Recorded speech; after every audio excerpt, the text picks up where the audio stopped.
What's good? This your man, Server Kane. Tell you what it do and be back again. We at the WEF. Hope you got your passports, man. We just traveled to Davos real quick, you know what I'm saying? About to infiltrate the WEF and see, let's see what the book they talking about. Man, what's good, everybody? You know what I'm saying? We gotta see what these world leaders, these elites, over 3,000 plus motherfuckers is in the building today, you know what I'm saying? And real shit, it was a lot of motherfucking people to motherfucking listen to. Some of the shit is boring as fuck, but when you study your enemy, it's the fucking art of war, dog. Know thy enemy. You know what I'm saying? Like, know what these motherfuckers is planning, know what these motherfuckers is trying to do to you, and you need to come up with solutions to defend yourself. My solution is revolution. You know what I'm saying? The only solution is revolution. And we'll kumbaya after we done liberating this motherfucking planet of these evil sons of bitches. But enough of that. About to get off. Oh yeah, fuck Klaus Schwab. And Neil, come out and play. Yep, that's the CEO of YouTube and shit. But we're in a world with the World Economic Forum, and we about to talk about Disease X. Now, I know y'all probably heard about it. I know y'all saying that, oh shit, these niggas trying to start another scandemic. Oh yeah, some more Resident Evil shit in the game. So let's start off with a quick opening. We're gonna let these motherfuckers know that we are not your experiments. You feel me? We ain't your experiments. And I got a song called Experiment. You know what I'm saying? I hope it plays perfectly, but if it don't, at least y'all hear a little bit.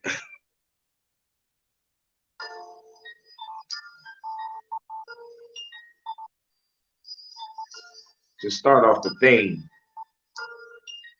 of the live, do not be a government experiment. You feel me?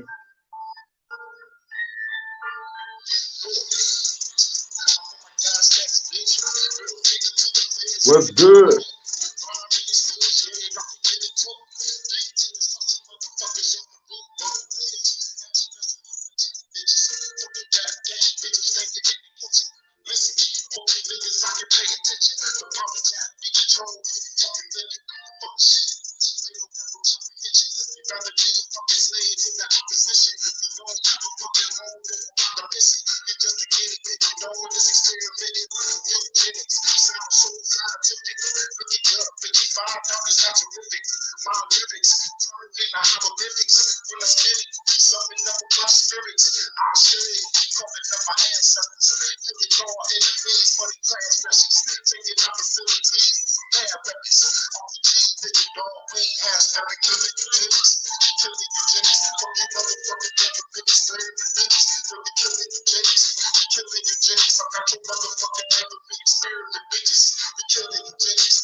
We about to talk about the World Economic Forum. We about to listen on their discussion.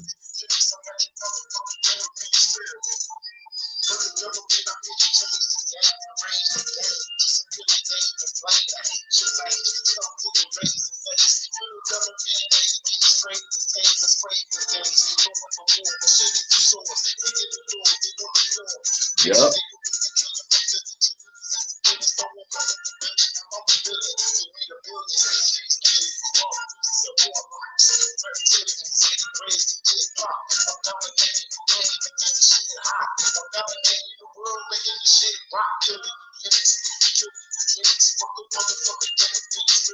We ain't no experiment.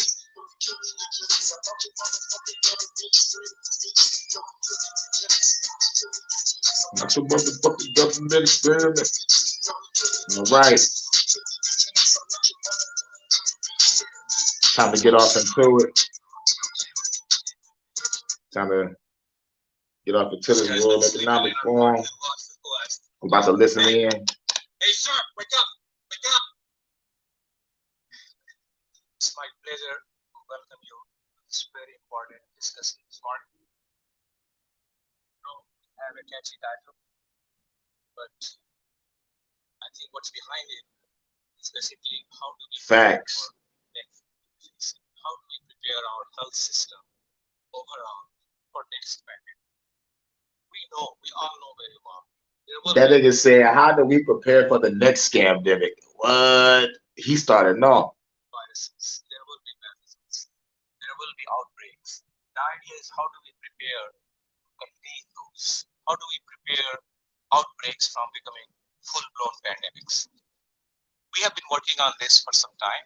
Actually, there is a this session links very well to some of the initiatives that the Center for Health and Healthcare at the World Economic Forum is working on. By the way, my name is Shyam Vishain, and I head up the Center for Health and Healthcare at the World Economic Forum. So we've been working on. He the Center for Health and Healthcare at the World Economic Forum. Okay, a foreigner. Yes, there is an initiative called Partnership for Health Systems Sustainability and Resilience. Many of the folks here in the room are working with us on that. Basically, the idea is how do we prepare, as I said, how do we prepare the health system to respond to not just pandemics, but also other crises. We know there is a looming crisis of climate change that's going to impact our Wow, health. they just love talking about climate change. Like, like they on another whole title, but like they just gotta throw in climate change. They just gotta throw that shit in. System. How do we respond to increased number of diseases, whether it's communicable disease, non-communicable disease?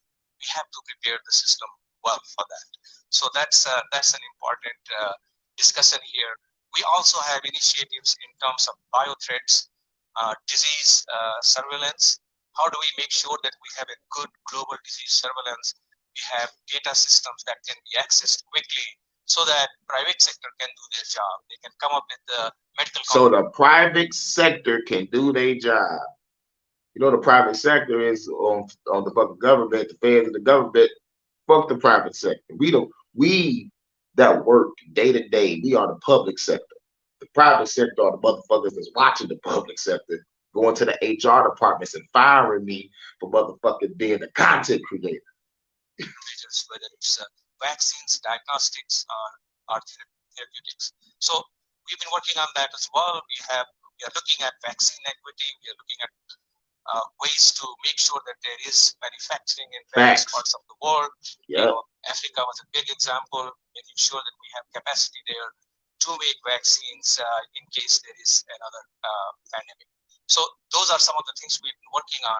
But I think today we are really grateful for this distinguished panelists here to talk about this. Without taking much time, I will hand it over to our excellent moderator here, Dr. Nancy Brown. Nancy is the CEO, Chief Executive Officer of American Heart Association. Nancy, I will hand it over to you to introduce the panelists and take it on from here. Thank you. Thank you, Shyam. Thank you all so much for attending this very important discussion. And I appreciate your opening comments. I have the highest regard for the Center for Health and Healthcare and the work that only the World Economic Forum can do to bring all of the actors together to address really She important said issues. to bring all the actors together. Can we say the world is a stage, please? Can we say this is the second motherfucker that said actors? I had the honor of serving as the chair of the Health and Healthcare Governors during January 2020's meeting when we first were planning for what we then Probably of course, that was a could be. pandemic. And I admired then, and I continue to admire now, how the World Economic Forum thinks ahead. And so, as Shyam said, the How goal the World Economic Forum thinks ahead, yeah. Y'all thinking of multiple ways of killing us, multiple ways. of our discussion today is to really talk about what can we and should we be doing to make sure our health systems are prepared for any future crisis that might come along that requires global collaboration and participation, and how can we be sure that we learn from the past to strengthen systems for the future. And that will be the goal of our discussion today. We do have a very esteemed How about don't shut down the fucking world for some shit That's damn near a code. panel of experts here that I'm honored to introduce. And in introducing each of them, I'm going to ask them to give some opening comments as well about the key components, very briefly, that they each of them believe health systems should prioritize for an effective response to a potential crisis. And of course, it's our honor always to have Dr. Tedros with us, the Director General of the World Health Organization. And Dr. Tedros, may I ask you? Oh, from the World Health Organization, the WHO. Oh, you motherfucker. It's good to see you. Very simple question to start with. Thank you. Can you rephrase maybe the question? Yes, of course. At the highest level, what do you think health systems should prioritize for an effective response to a potential crisis? I think that's a big question, but I would like to start with especially the disease X. It's attracting a lot of attention, and I hope you have seen in the social media. He's like, he didn't even want to answer the question. He's like, look, let me start off with this. Let me start off by saying, such and such, such and such. Man, answer her question, you motherfucker, you. You motherfucker, you. But it's not a new idea. The first time we used the terminology was in 2018. The discussions were in 2017. I was just new Director General. As you know, we annually list emerging diseases, and MERS could be one, Zika, Ebola. He said we released the merchandises. He thought I didn't catch that. He thought I didn't catch that. He said we released the merchandises and went down the motherfucking line of diseases. Those we know. But then we said there are things that are unknown that may happen. And anything happening is a matter of when, not if. So we need to have a placeholder for that, for the disease we don't know that may come. And that was when we gave the name disease X. That's when we gave it the name disease X, because we don't know where. Y'all made this shit in the lab and y'all just said, fuck it, nigga. We named so much shit, we don't want to name this one. Let's just call it X. You lazy fucks. So disease X is a placeholder for unknown disease. I just wanted to start by clarifying that because there is already a lot of attention. If I may, although COVID came immediately, we were preparing for COVID-like disease. You may even call COVID as the first disease X. Wow, he said you can call COVID the first disease X. Really? Really? Basically, you calling it something that's unknown, where clearly it's not unknown because it was made in China, funded by what the fuck that nigga name is? God damn, I forgot that nigga name that fast. Holy shit, Dr. Fuckboy, Dr. Fauci, funded by him. And y'all already had a name and a patent for it and everything. And he talking about this is the first disease X. You know, how the fuck? Okay. And it may happen again. And it may happen again, meaning it will happen again. Of course, there are some people who say, oh, this may create panic. No. It's better actually to anticipate something that may happen because it has happened in our history many times and prepare for it. We shouldn't face things unprepared. We can prepare for some unknown things as well, because there are basic things you can do. Then that takes me to your question, of course. Then we should prepare means it could be an early warning system that could be installed, and then preparedness planning. For instance, with COVID, we have seen it in preparedness planning when our hospitals were stretched beyond their capacity. But the hospitals was never stretched beyond their capacity. I live in Detroit. I monitored everything. No one was talking about we are full up to capacity. None. What the fuck that nigga saying is some bullshit. Both in terms of space and also workforce. how can you have a search when anything comes, you can expand quickly so you can manage your patients. We lost many people because we couldn't manage them. We lost many people because we couldn't manage them. That's bullshit. You lost many people because you was injecting them. They had been saved, but there was no space. There was no enough oxygen. There was no space. That's a goddamn lie. Okay. Probably in another country, yes. One of them poor countries that, we got to ship them supplies and shit. Maybe that. Maybe that. The motherfucking places that the fucking US bombed the shit and they got no choice but to do some shit out of an office building. Yeah. Maybe they ran out. Maybe they was over motherfucking staffed and motherfucking crowded. But not here.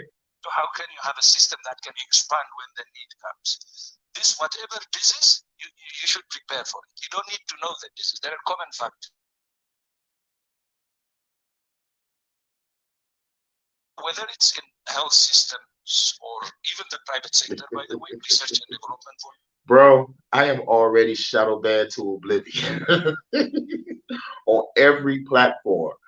I said every time I post something on TikTok, they remove my shit. I'm talking about every time. I gotta appeal every fucking time I post something on fucking TikTok. I'm about to delete that fucking account. I swear to God. You can prepare for it. Oh yeah, and I'm still in Instagram jail for maybe 25 more days, by the way. And on Facebook, it's just well, Facebook. Started with this disease X issue with a research and development blueprint. It's a blueprint. And research and development should be at the center also to test drugs, to test the other tools. He said we need a place to test the drugs and other. This nigga just said, nigga, we need to just make some labs and try to prepare for the next pandemic. That ain't shit new from what the fuck they already got now. We just need to build more shit off the taxpayers' dollar. And then, of course, the health infrastructure. I said it a bit, but the health infrastructure is bigger than what I said, the oxygen and the space. So preparing that in all its. So basically, we just need more oxygen and space for when the shit happens again. This is the nigga, the head of the WHO. Nigga, you are on a panel discussing about what the fuck we need to do if some other shit happen again. Okay. And this is plan. Oh, yo, nigga, we just need more space and more oxygen. That's his whole motherfucking overall plan. This is the nigga of the WHO. Fuck this guy. They'll get that shit. Wow, they hate truth. And plus, some of these motherfuckers that I have been listening to, these motherfuckers is coming off a little nervous and apprehensive and shit when they come to these questions. And most of the questions are bullshit, but they act like they scared to answer these bitches. I'm in our genetics. Yo. I think they trying to terraform us and the planet at the same time. Especially with a focus on primary healthcare. High-income countries were surprised because their investments in the last many decades was on high-tech technology, cutting-edge technology in tertiary services, even robotic surgery. But their investment in primary healthcare was not there. Even some countries couldn't do contact tracing. So to prepare. Yeah, just I was talking about. Certain countries that got bombed to shit, they go deep. So that's more funding going to another country that's going to need all the shit for when they hit their ass with a scandemic first. Other countries, I think, renewed commitment to strengthen primary healthcare is very important. So it starts from there, and then of course we can go. Then the other is we shouldn't see it in terms of health services, in terms of research development, and so on. We should see it also in terms of communities. Communities can prepare for disease X. There are many things that can be done at community level, and then public health education and communication should be at the center. So this is what I would like to say as start. Thank you. Thank you, Dr. Taters. And we'll come back and drill down into some of those comments in a moment. Preetha. So as you said comment, you post something about a comment. They didn't let the pastor comment about what I was saying. YouTube is watching me. I ain't got no privacy. Reddy, thank you for being here from India, where you and your family lead a very large healthcare system, Apollo Health. I would love you to introduce a little bit about yourself and your health system, and maybe also answer the brief question, what do you think health systems should do to prioritize? So, I'm Preetha, Vice Chair of Healthcare Private Sector Healthcare Group in India. That bitch said private sector healthcare group in India. This bitch is straight evil. Private sector in India. This bitch out there injecting my Hindu brothers, my Indian brothers. What we've done in 40 years, I think the learning over the past post-COVID has really, intensified what needs to be done.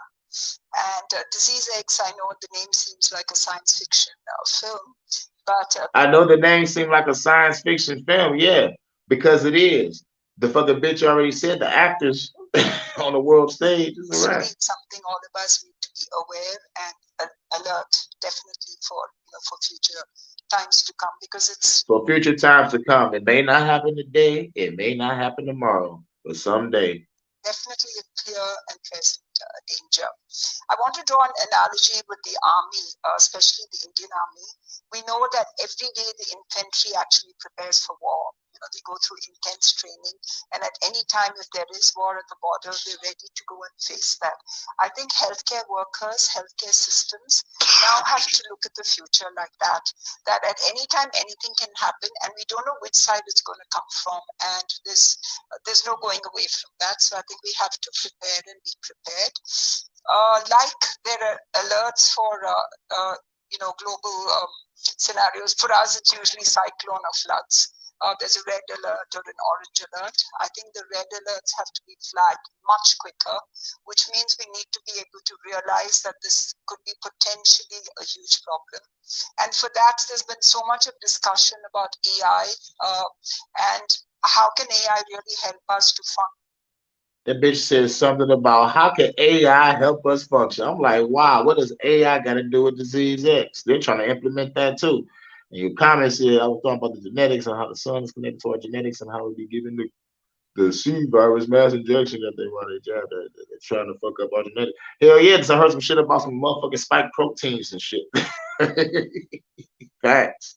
And detect the problem so early that we can actually plan and prepare for interventions. I think. So he's talking about having the AI catch the shit early and do some prevention tactics. How can the AI prevent a fucking invisible disease from fucking spreading?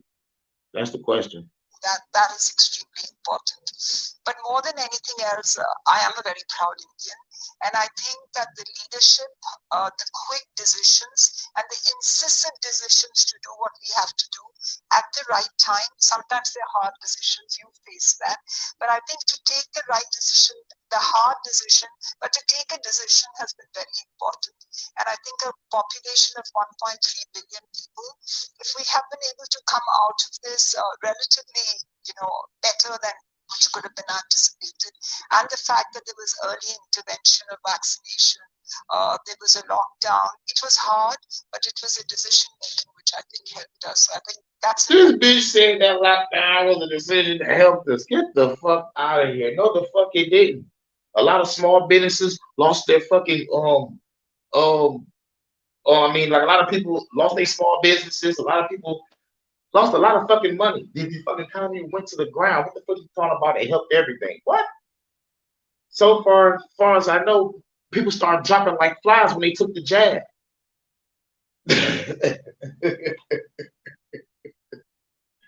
And then, like, don't get me started how y'all had the fake actors just all fall out in public like the surrogate movie just to have the motherfucking shit get passed in China and shit. I'm like, get the fuck out of here.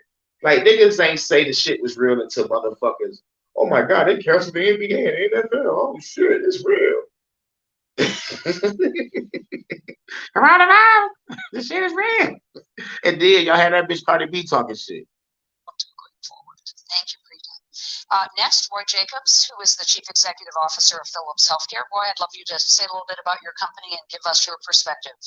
Yeah, thank you so much. Yeah, Philips, 33 years old. We're focused fully on delivering healthcare solutions now, and we were very active also. Niggas on the panel coughing and shit.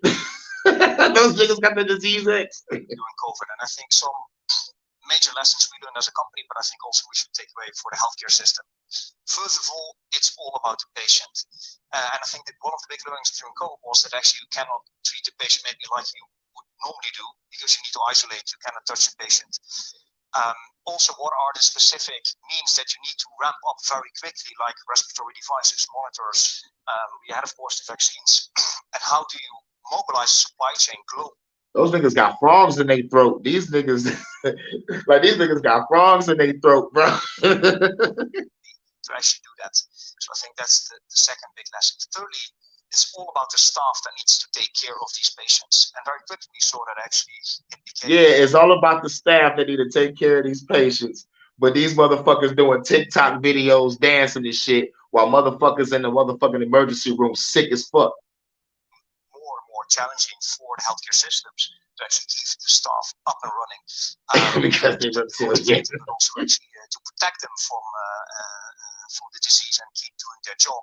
And then thirdly was, how can you then apply the latest also digital technology to help them in their daily jobs? Because there's a lot of technology available, but actually how do you then make sure that that quickly gets into the hands of the staff of the system, and you can actually scale it very rapidly.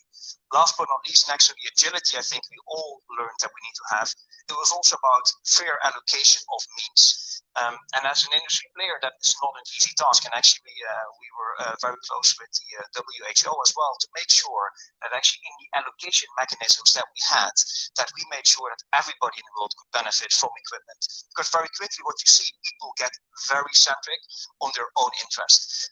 And actually, if the system closes down and everybody only focuses on their own interest, actually we cannot solve a global crisis. So I think keep the world open, make sure that we allocate fairly, and that actually we keep the scaling up possible is something that we took away as some of our lessons. Wonderful, Roy. Thank you so much.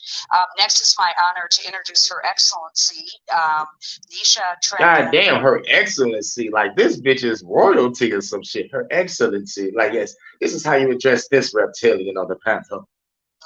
From Brazil, the Minister of Health of Brazil, and I would invite you to use your headphones as Her Excellency will speak in Portuguese. If you could introduce yourself and say a little bit about your perspective on health system strengthening.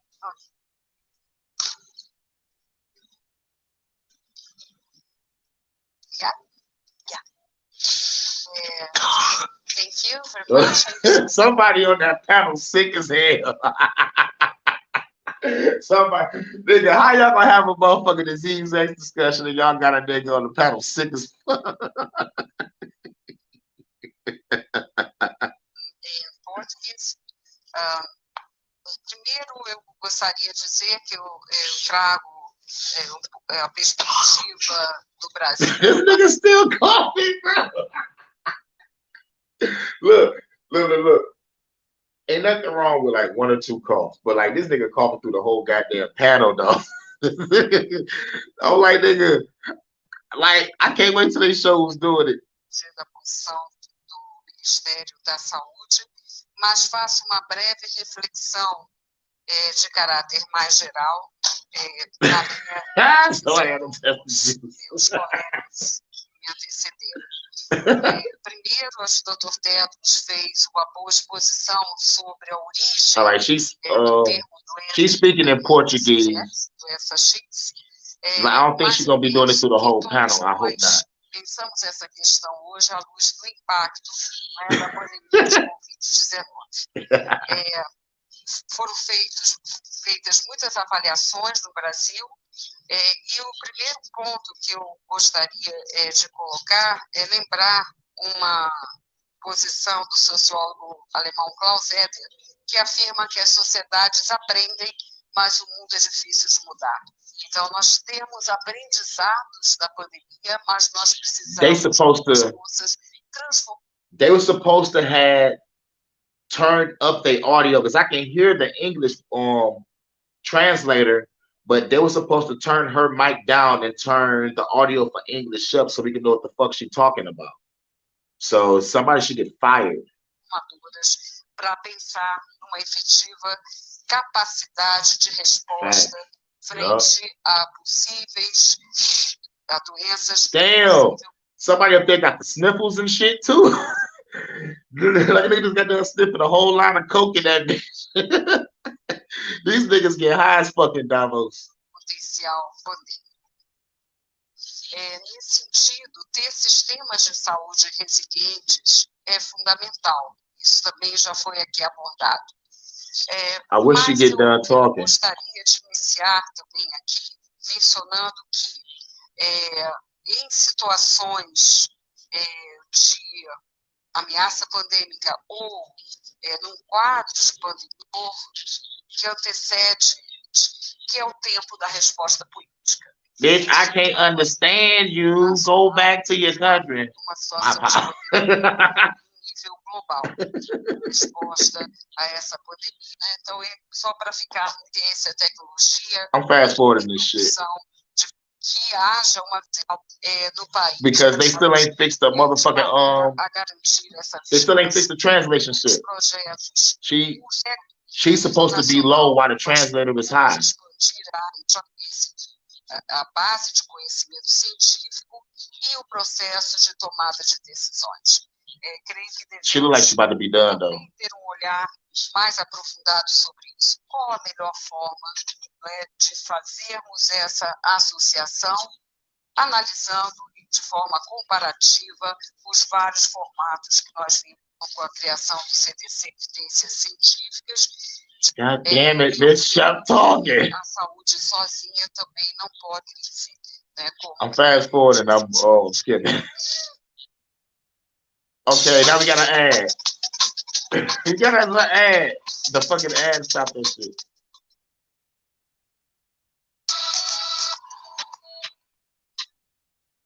Just that bullshit.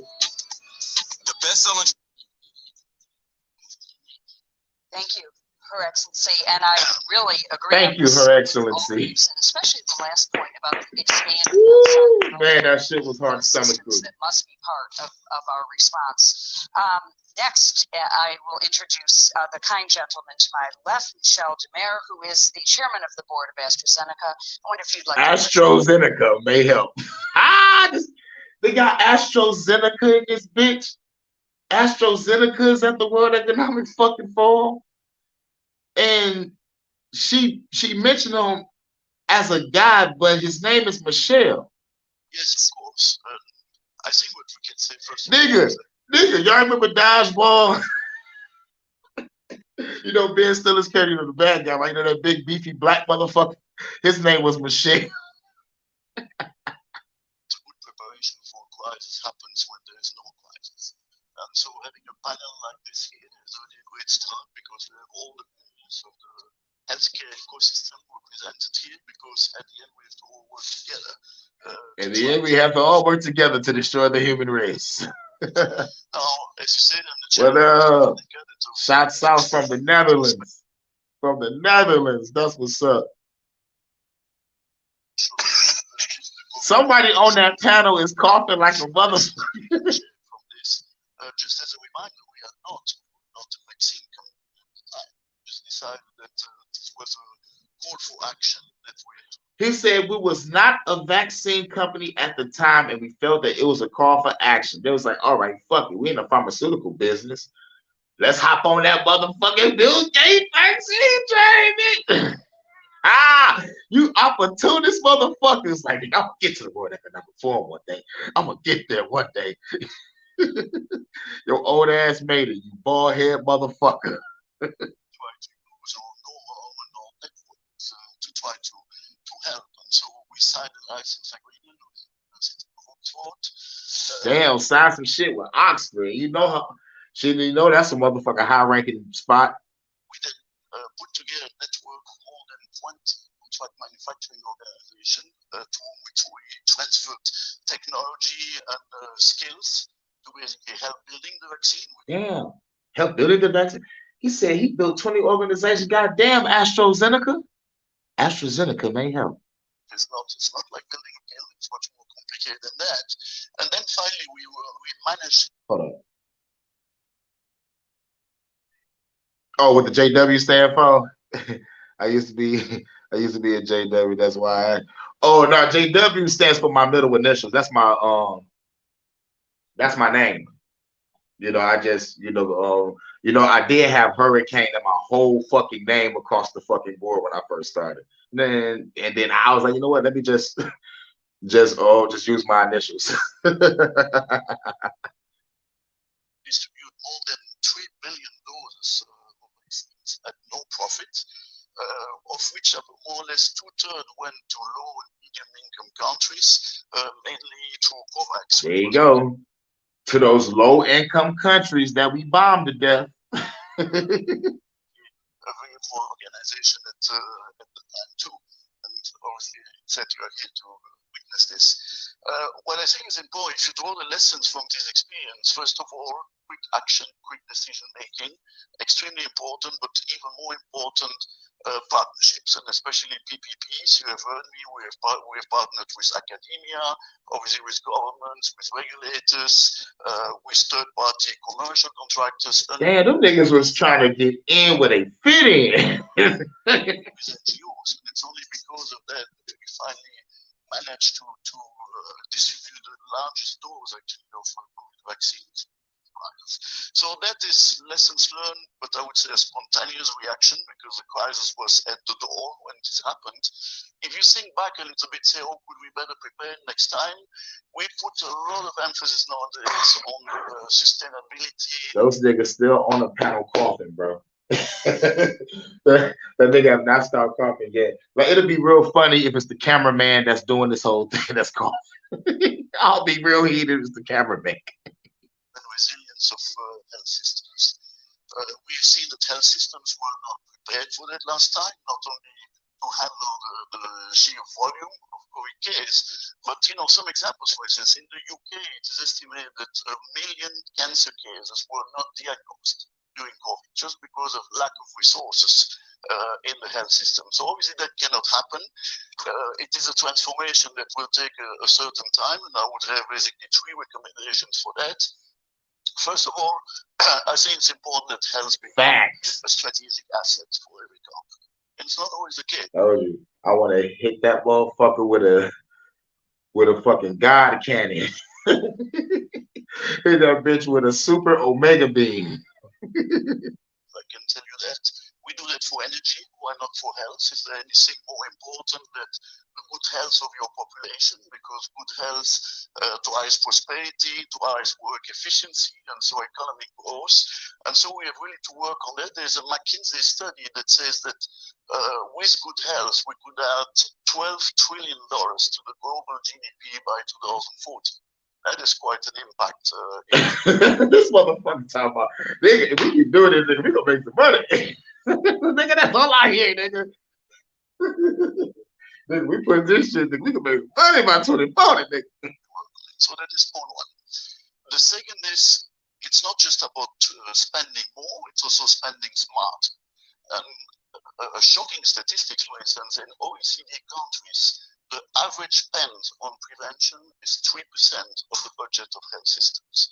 And obviously, if you spend so little on prevention, you end up spending the majority of your budget on hospitalization and on late treatments. So there's a lot of change that needs to happen there, and that can be extremely useful. And then the third one is obviously we have to build on technology, on data management, on artificial intelligence. I agree with They have to bring up AI again. We're gonna need AI to help us out during this motherfucking disease. Shouts out to Big Dog Philly. Yo, G was good. We over here in Davos in the World Economic Forum listening to what these people about to plan for us with this disease shit. So a lot to do. We can start building across the board the libraries of viruses, of vaccines, share data with each other because it's quite important when it happens. And then artificial intelligence can also help a lot, not only in drug discovery, it's a lot of potential there, but also in the administration of health systems and trying to rationalize and to make sure that finally most of the budget is spent for the primary care and for innovations rather than being always reactive. So I would hold it here for the wonderful ideas. Thank you. Thank you so very much. And we'll come back around on several of those.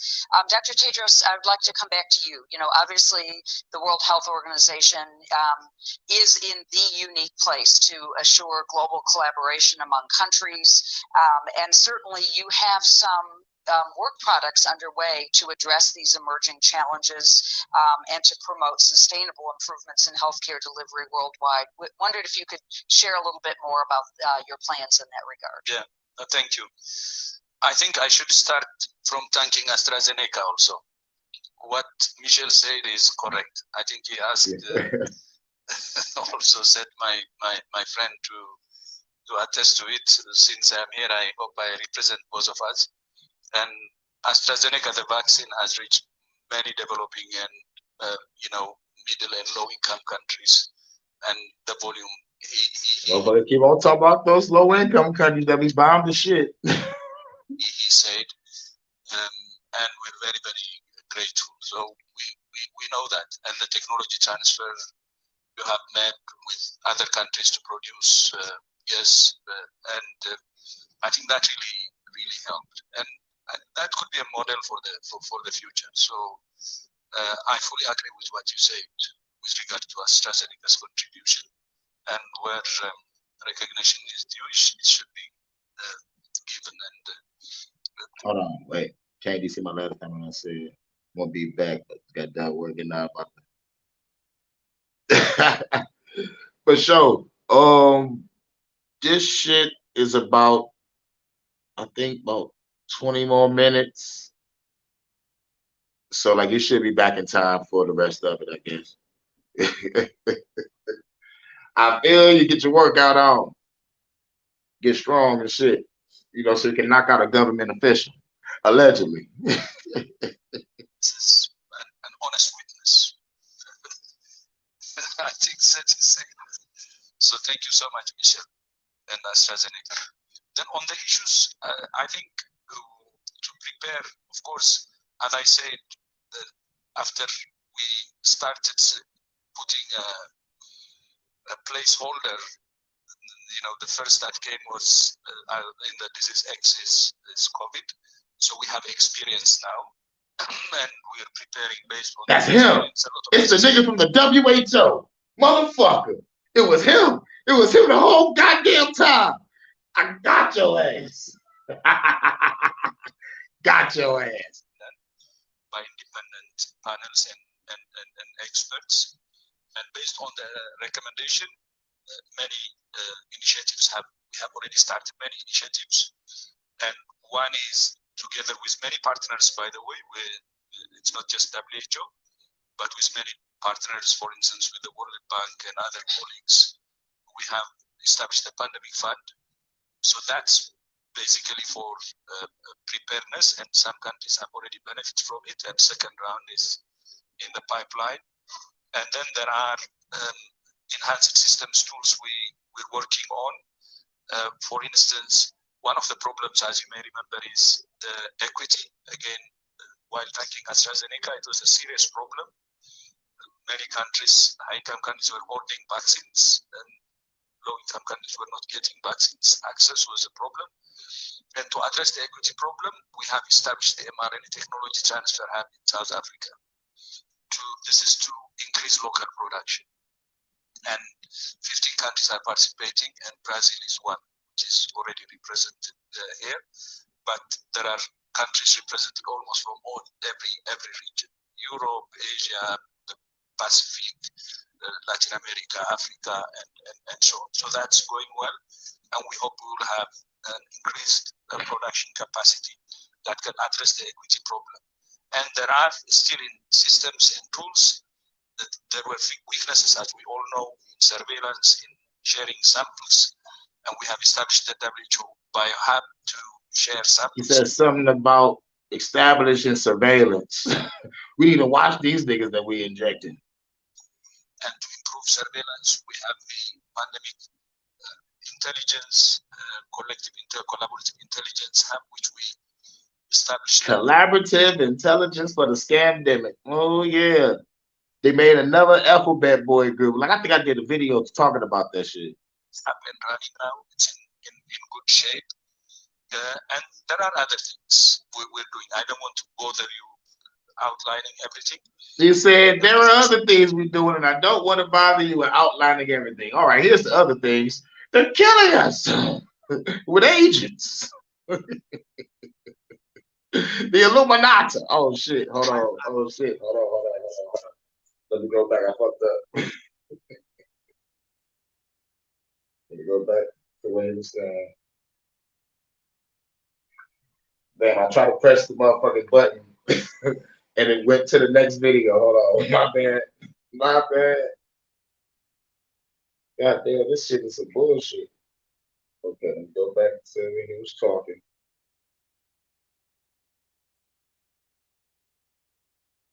It should pop up. Okay, there we go. But it's the narrow national interest that could be difficult and affecting the negotiations even as we speak. So we're still not prepared, but I think there are many moving parts we have started, good ones, all of us together, that can prepare us better if we focus on the implementation of these initiatives. Thank you, and back to you. Thank you, Tedros. Michelle, may I come back to you Yeah. for a moment?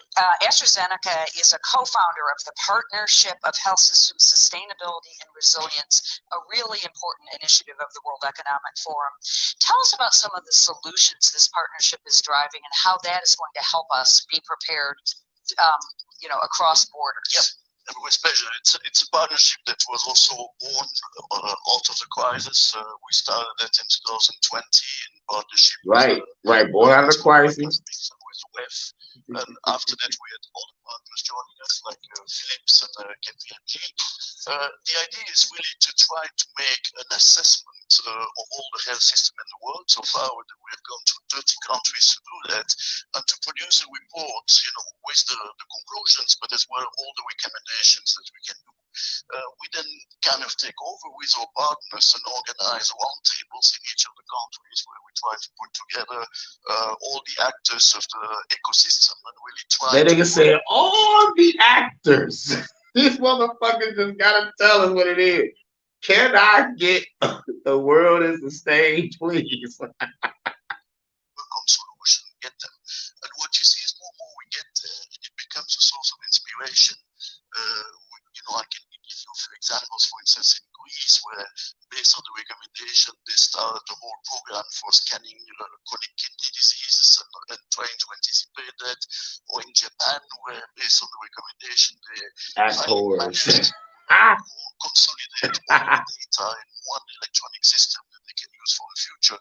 So these are a few examples that can be done. We continue to work on that because at the end, it's each of these small initiatives for which each time we can find the right partner and maybe also a different way of financing that will help turning this financial resilience of the health system into a better situation.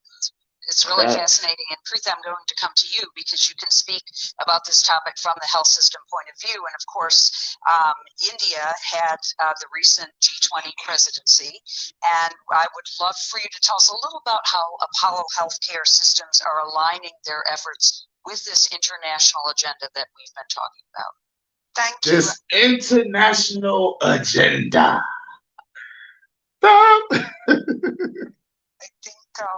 I think the G20 presidency was definitely something which made us very proud.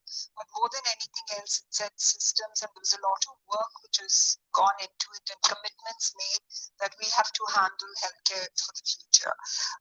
One of the issues which came up was the rising burden of infectious diseases, and how can we put good, strong, vigilant systems into our healthcare, especially with the fact that a lot of India is not really in the There's a lot of rural. That shit might fuck up my motherfucking life.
We back. We back. So it was coined as equity. And But what I was about to say before the fucking adjustment bureau cut a nigga off, she was talking about she wanted to help the motherfucking niggas with the gender problems and shit. men have to have equity they have to have a seat at the table at every instance. Also, the fact was that They fucking up their microphone and everything. half the world's population, 49.7% of the 8 billion, is actually women. But research is not skewed completely towards a 50-50 partnership. And I think that we more focus on research which will treat not only the women-related diseases but all-encompassing diseases, maybe cardiovascular or the orthopedic diseases. I think this came into a lot. This bitch talking about I want control all that shit, all those fields. Focus at that time, and so equity became very important for us. The lack of skilled manpower, and it's a global shortage. We just do not have enough doctors and nurses to do the world. So using technology, how could we help them access? So I think digital learning tools, training tools had a great focus. Apollo did it during COVID, that within a span of 2 weeks, we were able to train about all 150,000 workers within 2 weeks, huh? Workforce on ventilator management. Because while there was a shortage of ventilators, even if there were ventilators, we didn't have enough people to be able to use it. And I think this kind of took the global fancy, and there's been a lot of training, small modules, but for healthcare workers, for the aging population, or for bedside care, and for multiple other requirements. So I think that was again a part of the G20 presidency. A strong focus on AI and digital, I think, got discussed in every. Strong focus on AI. They gotta add that AI talk. And we know that health is a very strong backbone, and so AI and health, digital reach in health was a huge focus. We know that the NCDs killed 41 million people each year. And it's 74% of all the deaths globally. And so the awareness on NCDs, dealing with NCDs and the anti-microbial resistance, I think the AMR again was a huge focus, and G20 is looking for solutions for that. She's reading off a piece of paper, by the way. Like, there, bitch, you forgot your script. This how fuck you keep it in your hand. One initiative which was very intrinsic to our part of the world was the focus on alternate medicine systems and Ayurveda and all the other healthcare systems, and how could we come out with integrated healthcare. So maybe we could do the diagnosis using high tech, but can we use these ancient systems of medicine for areas where it's not really required to use very strong allopathic drugs? So I think that was one of our discussion points also. But more than anything else, it was about collaborating to give access to the underserved, whether it was financial or geographical access. How do we make health systems more accountable for the outcomes which are so important to us? And then how do we collaborate and to be able to quickly turn around the things which have been challenging us in the future? So I think all these discussions were useful during the G20, and Apollo played a very intrinsic part of that as part of the leadership. Wonderful. Thank you so much. And you focused a little Right. in your comments about the digitization of healthcare. And Roy, I'd love to come to you on that topic. Phillips certainly has been a leader across the world and very focused here at the World Economic Forum on these topics, including value in healthcare. I wonder if you can give us some perspectives on how these tools can help us be prepared for any future crisis our healthcare systems might face. Yeah, sure. So I think we are very concerned about access to care in general. I think we saw that is challenged when you have a crisis like COVID or any kind of infectious disease that could come after. But even today, actually we lose more patients to cardiac disease in a year than we have lost to COVID. And that is also because we cannot operate at capacity anymore. And if you then look at the productivity of the healthcare system, why are we not as productive as we can be? It's because actually the learning agility and the adaptability to what is possible is not yet fully there. And we saw actually in COVID what is possible if you look at it systemically. And what I mean with systemically, if you look to what technology can do, we can scan 3 times as many patients if you use AI now on an MRI. We can actually predict within 24 hours, even within 2 weeks, if a cardiac arrest will happen. But you need to have the clinical practice to adopt these technologies. You also need to have the financial system to support and reimburse some of these new practices. And then you need to have the regulatory system that actually allows this to be adopted.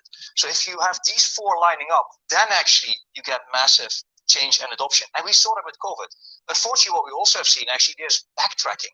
So funding is going away from some of the digital technology or remote kind of services that we were providing. Some of the kind of regulatory frameworks are becoming more contingent in terms of how you deal with data and instead of what data can allow for. So I think for us is we keep pushing the technology boundary. There's a lot possible, and we talk a lot about that in AI. And it's not talk, it's what we can do day to day in the workflow of healthcare. But we need to work together to actually really get that massive change going. And that's something we are very passionate about, and these kind of forums help to actually mobilize the whole system into the. Wonderful, thank you. And Her Excellency, I'd love to give you the last question in our time together today. That bitch keep on saying Her Excellency. We will give you the last one of this time today. We're not gonna listen to her because, like, if they don't fix that microphone, we're not about to listen to this Portuguese bitch talk. As Brazil takes on the presidency of the G20, tell us about some of the investments that you see that will be made in terms of helping us address these issues of health system preparedness. We're not about to listen to her because, like, she's the last bitch to talk and the fucking ad came over. But, like, she asked, oh, like, what are gonna be in the investments? Like, this bitch gonna be like, yeah, we're about to invest in this and that and this and that and this and that. So blah blah blah blah blah blah blah blah, right? But that's the Disease X discussion at the World Economic Forum. I found it kind of boring. It was boring as fuck. I want to say I'm sorry, but we gotta listen to what the fuck these niggas was talking about. So, you know, what up, though, Bryce? Then you might have to catch the playback. We was listening to these like five people talking on at the World Economic Forum. The nigga from the WHO and some other cats, but the nigga on the WHO was coughing through the whole goddamn presentation, coughing and sniffling and shit. I'm like, nigga, how you have a sick nigga on a panel talking about how to prevent diseases? For sure, for sure, for sure. But yeah, man, I might have another one later. It all depends. I think StreamYard told me I'm down to my last bit of hours with it. Until my shit get like ridiculous. I got the free StreamYard, so like like they give you like a certain amount of hours. I think I used up a lot, and I didn't know it. But we'll see what's popping. I wanted to talk about, I wanted to for us to listen to the motherfucking national security advisor. But like once I saw that disease X shit, I'm like, damn, they like this is all over the place. Everybody talking about it. So I'm like, fuck it, let's see what they're saying at the World Economic Forum. So this is what they talking about. Boring panel. But they're talking about what they're gonna do. They're getting ready for something new. They invested in each other and they implementing AI. So get ready for that. If you ain't getting nothing out of that, just know that they working together, implementing AI, and get ready for another scamdemic. These motherfuckers wild. So shout out to everybody for coming through. What up, Doug? What up, Doug? You might have to catch the playback. This is the WEF. They talk about this disease X shit.